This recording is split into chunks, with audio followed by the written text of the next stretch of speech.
24 ঘন্টায় হাম এবং এর উপসর্গে দেশে আরো 12 শিশুর মৃত্যু হয়েছে এবং 2 মাসে এই পর্যন্ত 450-র বেশি প্রাণহানি হলো। তবে স্বাস্থ্যমন্ত্রী বলছেন, আন্তর্জাতিকভাবে স্বীকৃত সব চিকিৎসায় দেয়া হচ্ছে হাম রোগীদের। এখন কি করা যায়? হাসপাতাল আনছি, বলে বেড নাই, খালি। তারপর কোনো জায়গা খালি নাই, ভর্তি করানো যাবে না।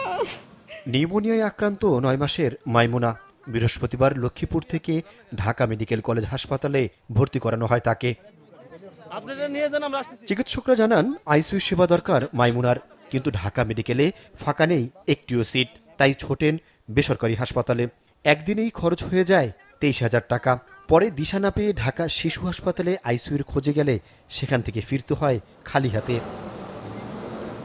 এবার ছোট্ট মাইমুনাকে নিয়ে পরিবারটি ছোটে মহাখালীর ডিএনসিসি হাসপাতালে, কিন্তু তাদের অভিযোগ, হাম নিশ্চিত না হওয়ায় বেড খালি থাকা সত্ত্বেও ভর্তি নেয়নি হাসপাতাল কর্তৃপক্ষ। এখন আমার কাছে কোনো টাকা নাই, এমন মনে করি সরকারি হাসপাতাল করলে বুঝি ইয়া করতে পারবো। এখানে সিটও নাই, আইসিইউ খালি নাই, আমার কাছে কোনো টাকাও নেই। আমি কইতে আছি দেশে লিয়ে যাও, যদি আল্লাহ বাসে রাখবো, না হলে যা মনে করতে হোক, আমি আর খুলেই পারি না।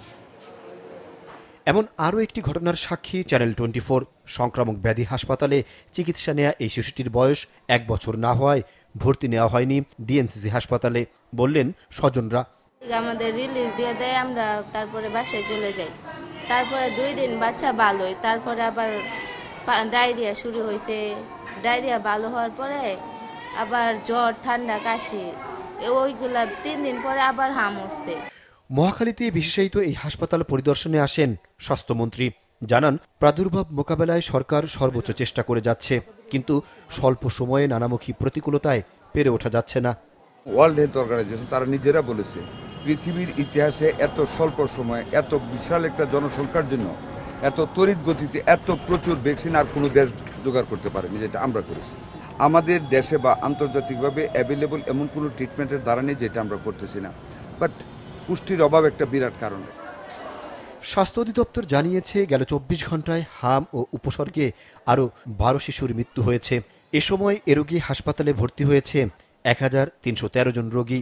গেল 2 মাসে হাম ও উপসর্গে এ পর্যন্ত 4.5 শতাধিক প্রাণহানি হল, যার অধিকাংশই ঢাকায়।